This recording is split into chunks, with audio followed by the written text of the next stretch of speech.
I love this man's work. Every single item that he writes for Yahoo Sports is a proverbial must-read. He is one of the lead columnists in our entire profession in the sports writing world. He's Dan Wetzel. How are you, Dan? I'm doing well. How are you? I'm hanging in there. I'm hanging in there right now, Dan. So where do we start on this one? Were you knocked over by the proverbial, to use that phrasing again, feather when NASCAR made the announcement that the Confederate flag was going to be banned from all of their events?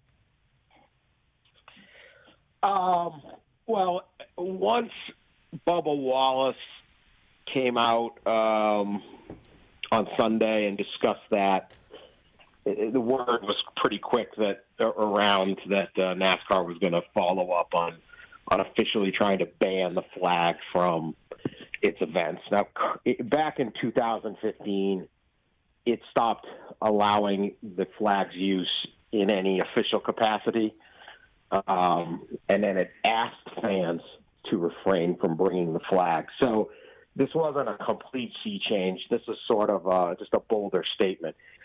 And in reality, who knows what it really means? How are you going to enforce this? As we know, the flag, obviously you can go see a flag getting flown in an infield or a campground, and you could go and see that. And Confederate flag is on bumper stickers and on license plate holders and on T-shirts and hats, and it's in a lot of places.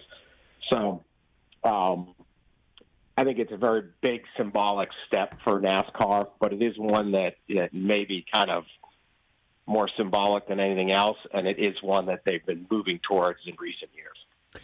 Okay, so what do you think happens now, Dan? What do you think happens here? I know I saw your comment yesterday. I kind of tagged onto it with what Jimmy Johnson had to say on the show yesterday, but what do you think happens next here, brother? Well, I think the interview you did with Jimmy Johnson was very interesting and very important, and I think the way that the flag peters out at these races is if the drivers choose to be extremely vocal in supporting getting rid of it, because it's no NASCAR fan cares about the NASCAR hierarchy, what the president of NASCAR thinks. The same way if Roger Goodell told NFL fans to do something, probably more would do the opposite.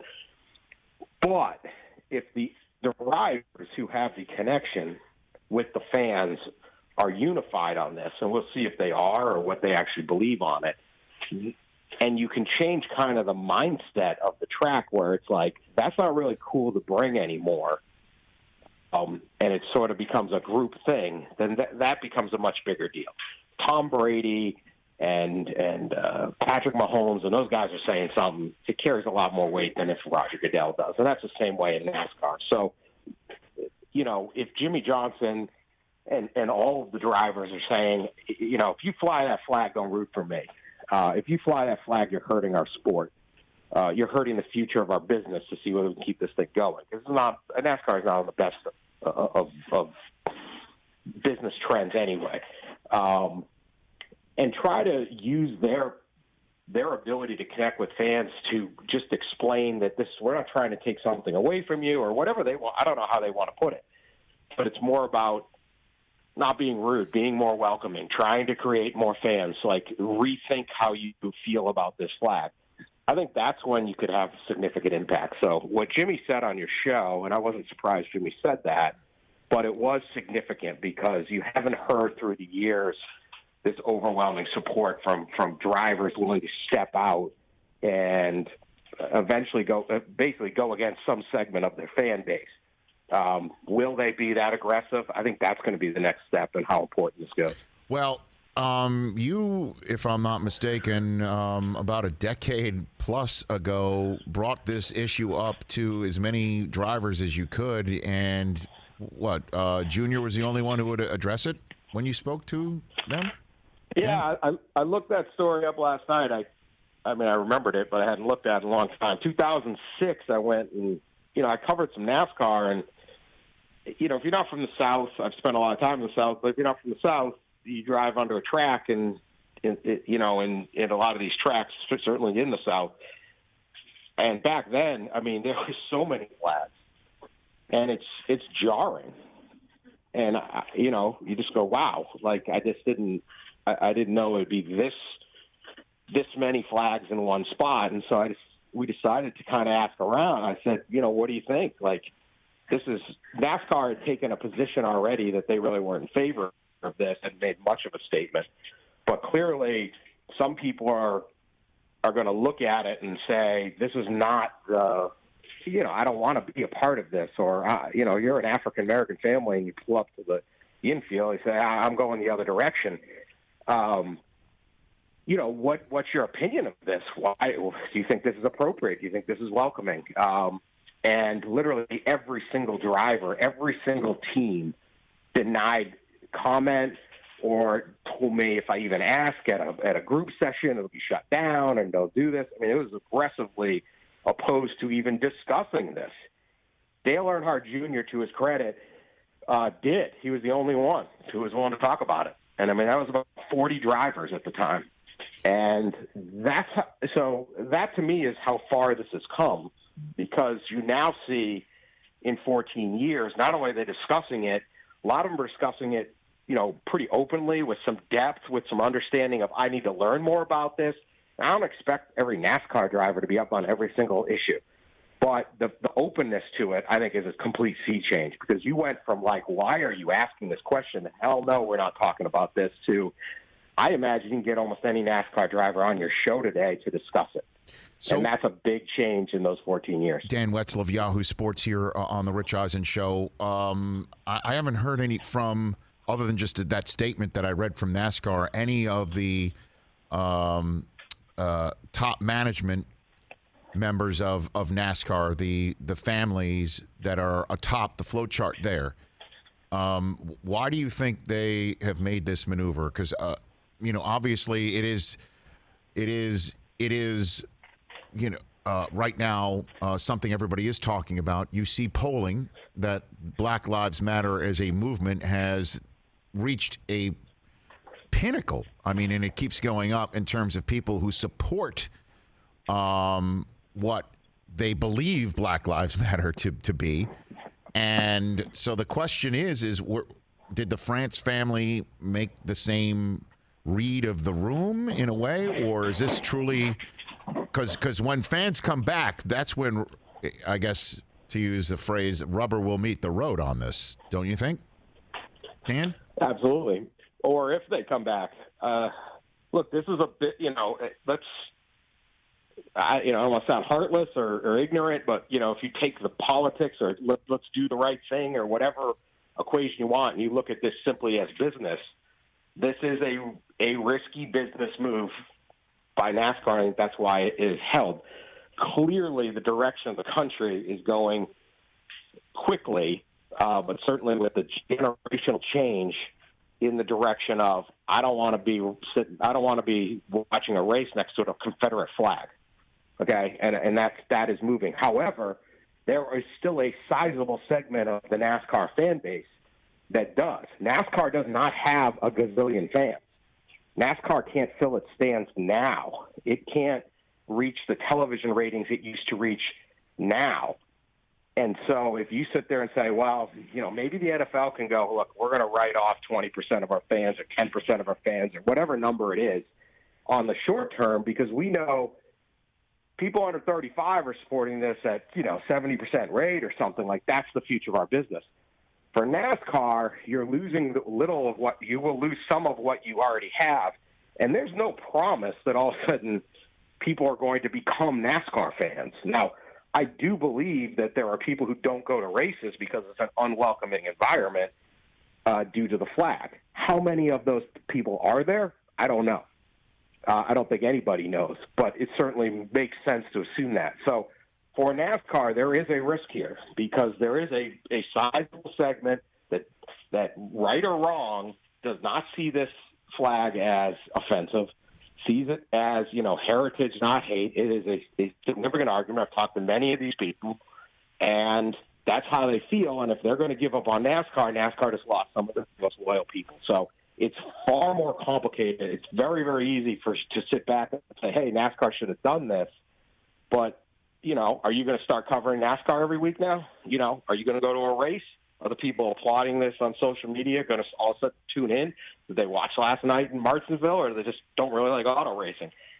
Very, very interesting business concept of trying to decide this. And unfortunately, what the fallout will be, we'll see. Are those people really never going to watch a race again, or are they just saying they're not going to watch a race again, and in a couple weeks they'll start watching? Well, I don't know. We're going to find out. I guess we will, and then I guess in the immediate future here, Ray Ciccarelli is about to get his 15 minutes, and This is first 15 minutes. Well, I mean, he's a 50-year-old, and I say that as a 50-year-old, a 50-year-old NASCAR truck driver who's I'm looking up right here. His best finish, I guess, 17 races.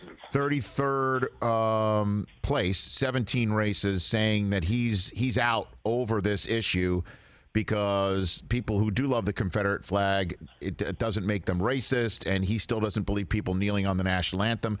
These are two items that are at the forefront of one of the most talked about Twitter accounts on Twitter. I think I can easily say that Mr. Ciccarelli is going to probably wind up on the president's Twitter feed very shortly. So will there be other drivers you think that may follow suit, or what do you think that immediate reaction is going to be? This is a very low-level driver. Almost no one's ever heard of Ray Ciccarelli. I believe his 17 races these are over years. He hasn't raced at all this year. This is not a cup-level driver. So this is not one of your major guys that's racing on Sundays. So this is by no means a prominent person. It would be like a minor leaguer saying that.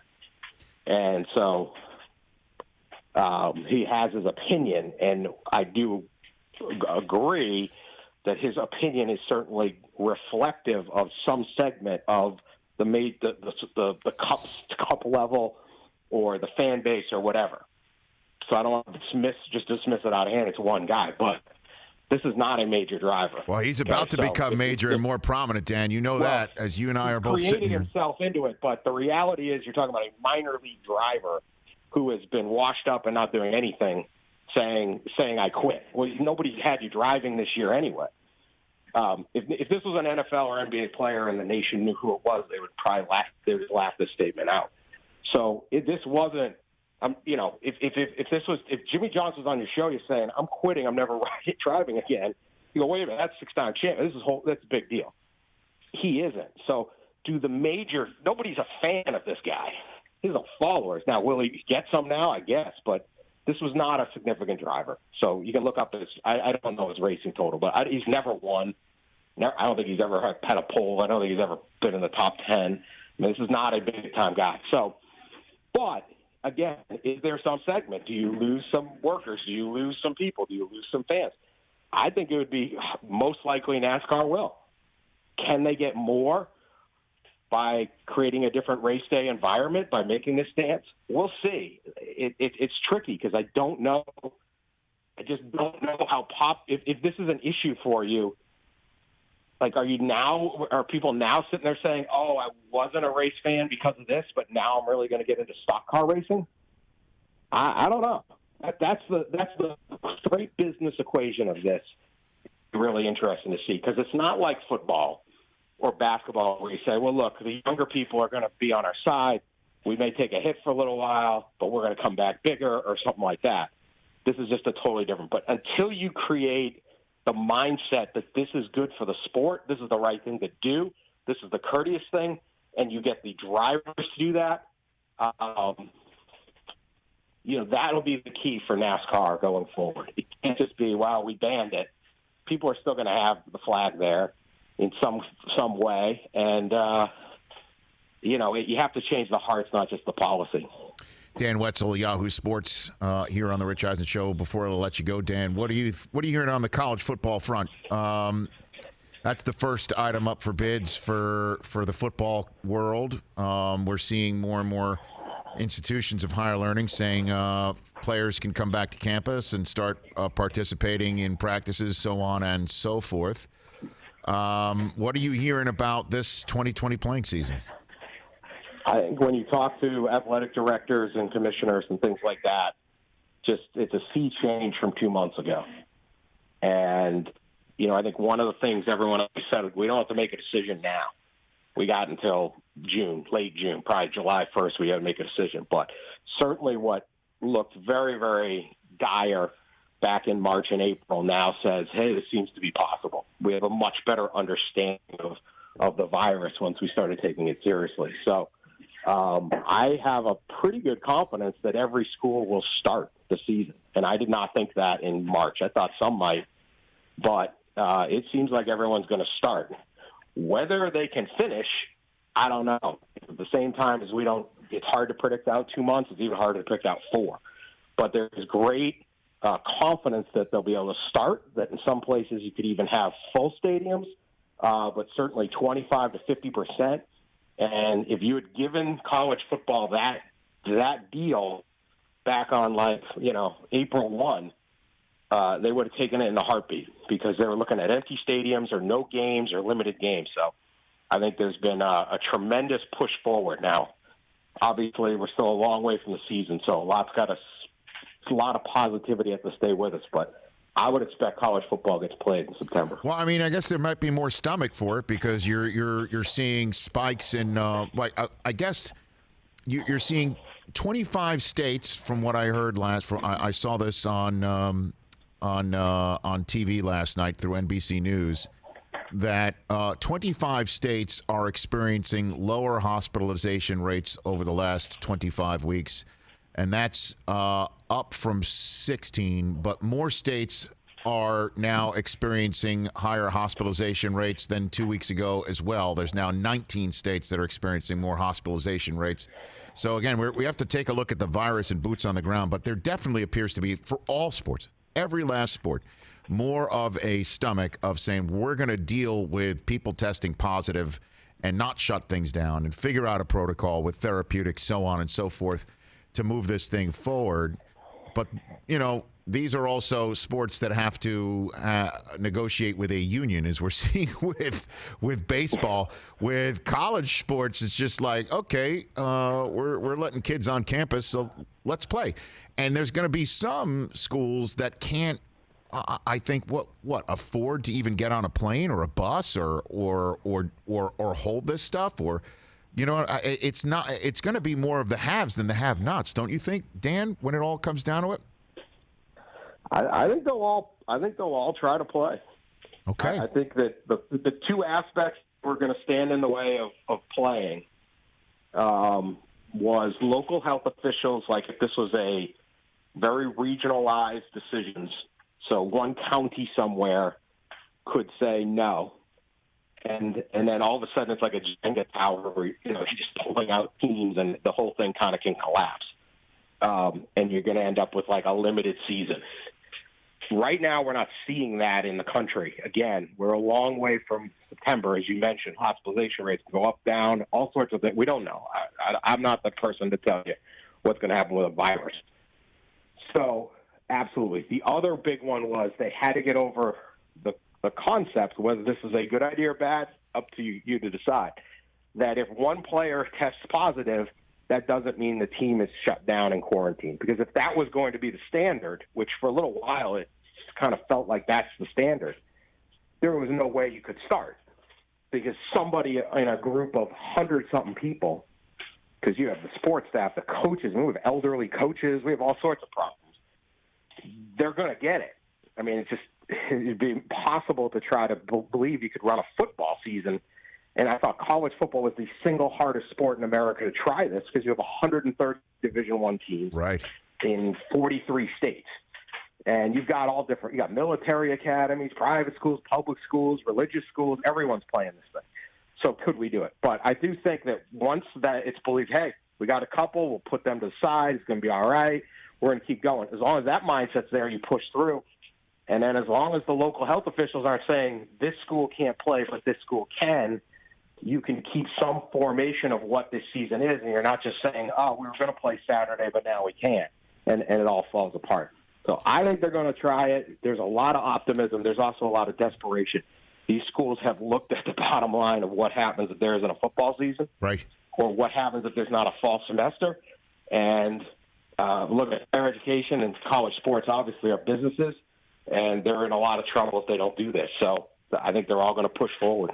Yeah, I think, Chris, when we had Brian Kelly on a couple weeks ago, right, from Notre Dame, talking about his schedule that includes trips to Ireland, which, as we all know, has now been made a home game for Navy in Maryland. And then, it's kind of like a United Nations of schedules. Everybody's on it, right? It's like Pac-12's on it, Big Ten's on it, tons of ACC is on it. And I asked him about, the schedule and how trying to get some sort of uniformity of everybody, like what are the odds that everybody's going to be in and his schedule is going to stay intact. And he said, something along the lines of, we may have to play Navy, at Navy, but if the check clears, Western Michigan's going to be at our place. Didn't he say that, Chris? He sure did. We both kind of looked at each other like, what? Did he say? He said, like, if the check clears, Western okay, Michigan will be here, is essentially what he said. Yeah. Yeah, well, he's right. He's right. Look, they can say all sorts of stuff, but at the end of the day, that check's got to be there. And so they're gonna do this. They're gonna try. The issue, of course, can you finish? Right. That's going to be the question, right? What's going on in November? Anybody who can sit there and say that Ohio State-Michigan game, 100% that's happening. 100,000 people in front of the horseshoe. They're lying to you. They don't know. Nobody knows that. I hope so. We all hope so. Do we, though, Dan? Do we?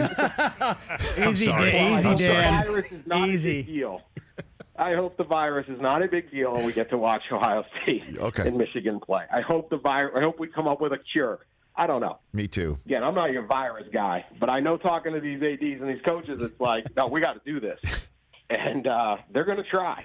So nobody can predict too far out, and it's why I say I think they're going to try to start. I don't know whether they can finish, but they're going to want to try to start. And, look, if there's a huge surge in July, maybe we don't start. But as it's going right now, and I'm not up on the infection rate percentages. Right. There's a lot of optimism that, we're going to do this. And Western Michigan's sitting there saying, if we don't get whatever couple million bucks we're getting from Notre Dame, how do we have X number of sports? How do we do this? And I guess so much of the Western Michigan budget is reliant on them playing Notre Dame. Brian Kelly's right. Yeah, and I guess one more for you then, Dan. I appreciate it as long as you've given me right now. What about the future and the fact that if some conferences can't go or some smaller schools can't go, won't go, don't have the ability to go, do you think that this is there's a possibility that the Big Five may emerge from all of this as just a separate entity in college football? That the Big Five plus one, I guess Notre Dame, would be just a separate entity that they're just going to schedule themselves, and that's the end of that. And there's just going to be smaller schools, big schools, and they'll figure it out from there. Is that a possibility, do you think? It gets a lot of attention as a possibility. Right. I just simply don't believe it's true, because what's the motivation to do that? Right now, if you want to talk Notre Dame, the Chicago Bears play 16 games, and 8 of them are at home and 8 of them are on the road. Notre Dame's not a good example because they play all these games all over the place, but whatever. They get 8 home games and 4 on the road. Michigan, let's take Michigan and the Detroit Lions. University of Michigan is playing 7 to 8 home games a year, 4 to 5 road games. If you want to give that up to go 50-50, you're losing money. So they already get all the money from college football, almost all the money. And they can do it by having Western Michigan and all these other schools pretend that they're in their league. And they can fill up their stadium and make a ton of money. So there is a financial benefit to having these smaller schools. They have to share the basketball tournament revenue with those leagues, but they still get the vast majority of it. And the basketball tournament would not be nearly as popular without smaller schools as an underdog creating the kind of sweep up America sentiment. And you wouldn't have major markets in the Northeast and things like that, like Villanova and Georgetown, that matter, that boost you up. So right now, those 5 power conferences, and really it's 2 to 3 of them, and Notre Dame get all the money already. What's the motivation to kick Western Michigan out? They're not really draining you. They're actually making you money. So I just don't see it as a financial thing of saying, let's boot these guys out, because we're getting extra home games because of this completely ridiculous system we have going. And if we do NFL-style structure, now it's 50-50. We're not getting more, we're getting less home games. Dan, thanks for the call. Great column as always that sparked my call to yours, to your phone, and we appreciate the time. Let's chat again soon, man. Be well. Always appreciate it, man. Take care. You got it. It's Dan Wetzel. He's one of the best, man. Guy knows how to write. He knows how to report. He knows how to put it together. He knows how to opinionate. I really appreciate him. Great chat right there. Hey, you watched all the way to the end. Thanks for that. Watch more right here.